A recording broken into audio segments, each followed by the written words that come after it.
It cannot be a coincidence that communal riots broke in India in 7 states with clockwork regularity over issues that at one level are quite common but become extraordinary in an instant.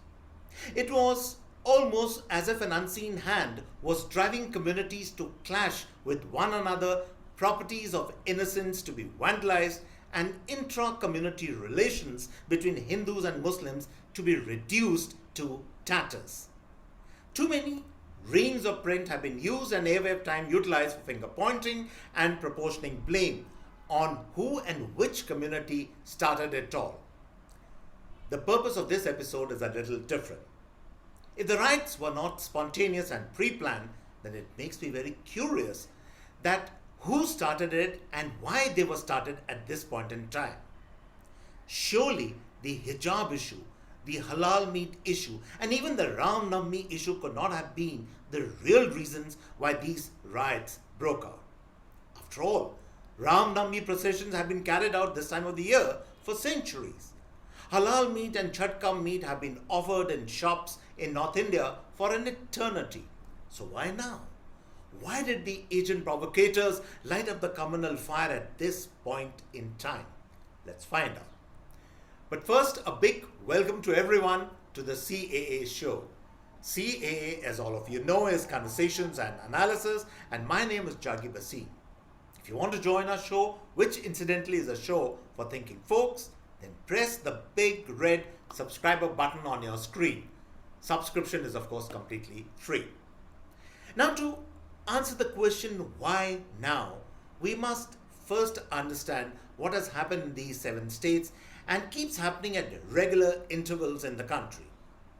It is what I call primarily a legacy issue. Post-independence, ruling dispensations in the country had, as it were, institutionalized 2 sociological trends in the country.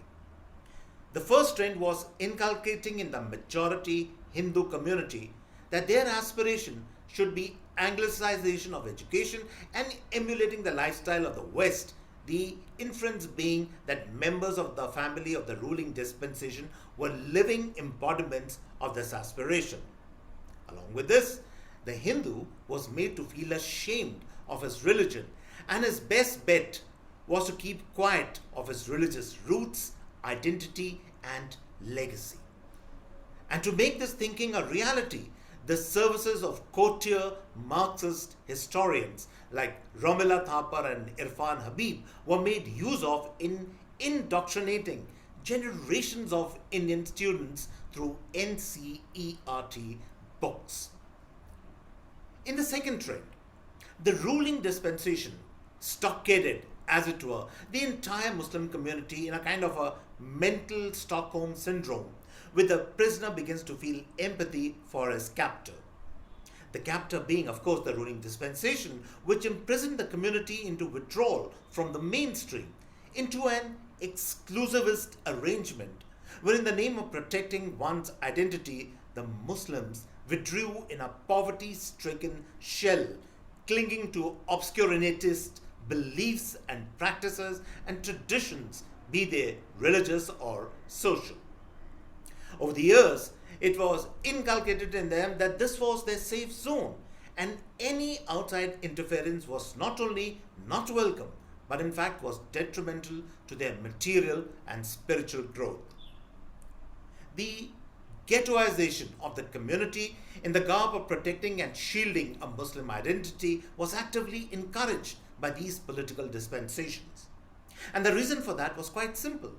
Many in the community would vote en masse for these political dispensations during state and national elections.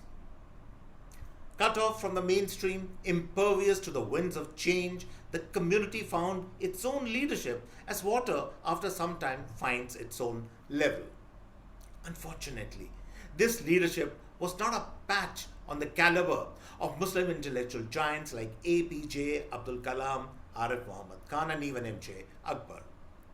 Many in this leadership role were men of criminal background, exploiters, anarchists, and certainly rioters who were prepared to suffocate the community more and more in its shell of backwardness to realize the political objectives of their political masters who had ruled over much of India for decades.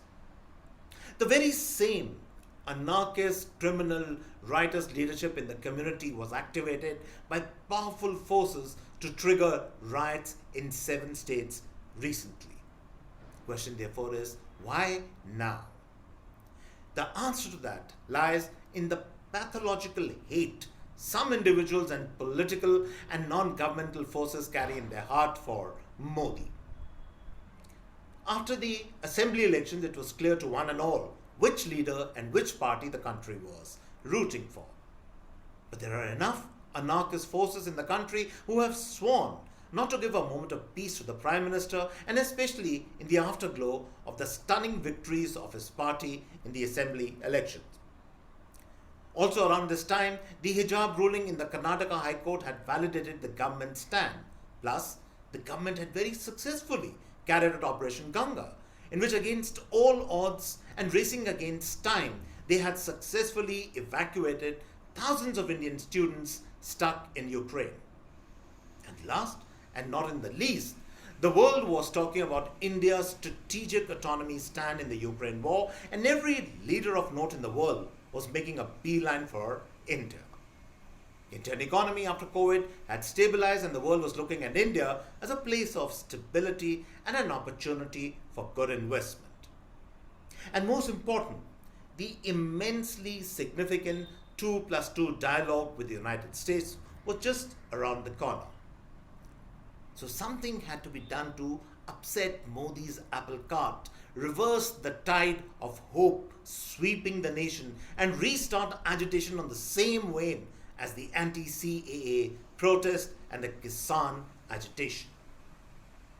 In the United States, US Congresswoman Ilhan Omar, always ill-disposed towards India, went to work, and US Secretary of State Anthony Blinken stuck a discordant note about India's human rights abuses, marring an otherwise very successful 2+2 dialogue.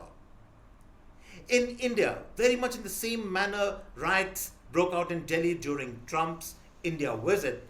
Riots broke out in 7 states. They were raging in India for a long time, and this was around the same time when our foreign and defense ministers were holding important consultations in Washington during the course of the 2+2 dialogues. And also note that around this time, the same time, the crisis in Pakistan had somewhat stabilized and Sharif had been sworn in. So therefore, political entities abroad and at home were looking to invent, fabricate an issue that would singe the Modi government and once again resurrect the negative narrative about India. Well, this is how the game is being played at the moment. But the good news is that the government is no longer holding back its punches like it did during the CAA and Kisan agitation, and it is giving it back to its detractors at home and abroad. And yet, it still does not diminish the urgency of keeping track of the next big conspiracy that could be headed India's way. And so therefore, on this note, we come to the end of this episode of the CAA show, and I hope you really like this episode. And if you like a show, do subscribe to us. Subscription, as I said before, is completely free. And on this note, it's goodbye and cheers from my end.